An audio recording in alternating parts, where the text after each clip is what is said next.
Friends, welcome to ಸಖಿ ಸಿರಿ. ಇವತ್ತು ನಾನು ಮಾಡ್ತಿರೋ ರೆಸಿಪಿ ನೀರು ದೋಸೆ. ಇದನ್ನು ಕೊಂಕಣಿಯಲ್ಲಿ ಪಾನ್ಪೋಳೆ ಅಂತ ಹೇಳ್ತಾರೆ. ಇದು ಕೋಸ್ಟಲ್ ಸೈಡಿನ ಒಂದು ಸ್ಪೆಷಲ್ ಫುಡ್.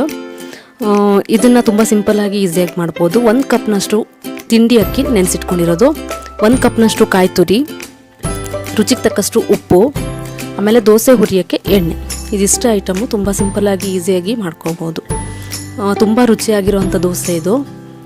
ಇದನ್ನು ನಾನು ಇಲ್ಲಿ ತಿಂಡಿ ಅಕ್ಕಿ ತೊಗೊಂಡಿದ್ದೀನಿ. 6 ರಿಂದ 8 ಗಂಟೆ ಅಷ್ಟು ನೆನೆಸಿಟ್ಕೊಂಡಿದ್ದೀನಿ ತೊಳೆದಿಟ್ಟು. ನೀವು ಬೇಕಾದರೆ 4 ರಿಂದ 5 ಗಂಟೆ ಕೂಡ ನೆನೆಸಿಟ್ಕೋಬೋದು, ದೋಸೆ ಮಾಡ್ಬೋದು ಆರಾಮಾಗಿ. ಹಾಗೆ 1 ಕಪ್ನಷ್ಟು ಕಾಯಿ ತುರಿ ತೊಗೊಂಡಿದ್ದೀನಿ. ಟೇಸ್ಟ್ ತುಂಬ ಚೆನ್ನಾಗಿ ಕೊಡುತ್ತೆ ಫ್ರೆಂಡ್ಸ್ ಇದು ಹಾಕಿದರೆ. ಆಮೇಲೆ 1 ಕಪ್ನಷ್ಟು ಮಾತ್ರ ನಾನು ಇಲ್ಲಿ ನೀರು ಹಾಕ್ಕೊಳ್ತಾ ಇದ್ದೀನಿ ರುಬ್ಬಕ್ಕೆ. ಯಾಕಂತಂದರೆ ನೀರು ಹೆಚ್ಚಿಗೆ ಹಾಕ್ಕೊಳ್ಳೋದೇನು ಬೇಡ, ಸ್ವಲ್ಪ ಹಾಕ್ಕೊಬಿಟ್ಟು ನೀಟಾಗಿ. ಈ ಹಿಟ್ಟು ತುಂಬಾ ಸ್ಮೂತ್ ಆಗಿದ್ದಷ್ಟು ದೋಸೆ ತುಂಬ ಚೆನ್ನಾಗಿ ಬರುತ್ತೆ, ಹಾಗೆ ಟೇಸ್ಟ್ ಕೂಡ ಚೆನ್ನಾಗಿರುತ್ತೆ.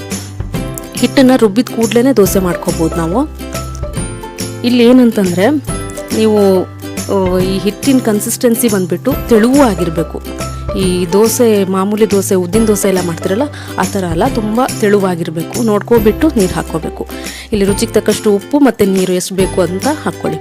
ಆಮೇಲೆ ನೀರು ದೋಸೆ ಇದನ್ನು ನಮ್ಮಲ್ಲಿ ಏನಂತಂದರೆ, ನಮ್ಮ ಸೈಡಲ್ಲೆಲ್ಲ ಯಾರು ಮಾಡ್ತಾರೆ ಈ ದೋಸೆ, ಈ ತವನೇ ಯೂಸ್ ಮಾಡೋದು, ಕಬ್ಬಿಣದ ತವ. ಇದೇ ಥರ ನಾನ್ ಸ್ಟಿಕ್ಕಲ್ಲಿ ಕೂಡ ಮಾಡ್ಬೋದು, ಬಟ್ ಈ ದೋಸೆ ಮಾಡುವಾಗ ಈ ಕಾವಲಿ ಇದ್ರೇ ತುಂಬಾ ಟೇಸ್ಟ್ ಆಗುತ್ತೆ.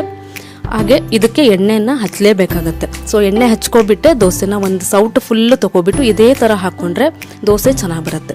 ನೀಟಾಗಿ ಎಲ್ಲ ಕಡೆ ಕ್ಲಿಯರಾಗಿ ಅದೇ ಥರ ಬರಬೇಕು. ತುಂಬ ದಪ್ಪ ಆದ್ರೂ ಚೆನ್ನಾಗಲ್ಲ.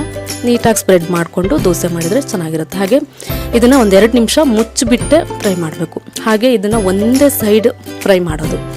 ತುಂಬ ಸ್ಮೂತಾಗಿರುತ್ತೆ. ಈ ಮಕ್ಕಳಿಗೆ, ಸಣ್ಣ ಮಕ್ಕಳಿಗೆ ಕೂಡ ಕೊಡ್ಬೋದು.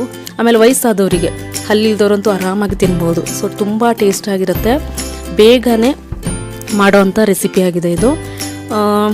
ನಿಮಗೆ ಈ ರೆಸಿಪಿ ನಿಮ್ಗೆ ಇಷ್ಟ ಆದರೆ ಪ್ಲೀಸ್ ಲೈಕ್ ಮಾಡಿ, ಶೇರ್ ಮಾಡಿ, ಮರಿಬೇಡಿ. ನನ್ನ ಚಾನಲ್ನ ಹೊಸದಾಗಿ ನೋಡಿರೋರು ಸಬ್ಸ್ಕ್ರೈಬ್ ಕೂಡ ಮಾಡಿ. ಹಾಗೆ ಇವತ್ತು ನನ್ನ ಈ ರೆಸಿಪಿನ ನನ್ನ ಮಗಳು ಟೇಸ್ಟ್ ಮಾಡಿ ಅದು ಹೇಗಿದೆ ಅಂತ ಹೇಳ್ತಾ ಇದ್ದಾಳೆ. Thank you. ದೋಸೆ ಅಂದರೆ ಇಷ್ಟ ಅಲ್ವಾ? ನಾನಿವತ್ತು ನೀರು ದೋಸೆ ಮಾಡಿದ್ದೀನಿ. ಮತ್ತು ನನಗೆ ಅದು ಹೇಗಾಗಿದೆ ಅಂತ ಹೇಳಬೇಕು, ಆಯ್ತಾ? ಚೆನ್ನಾಗಿದೆಯಾ? ಸೂಪರ್ ಆಗಿದೆಯಾ?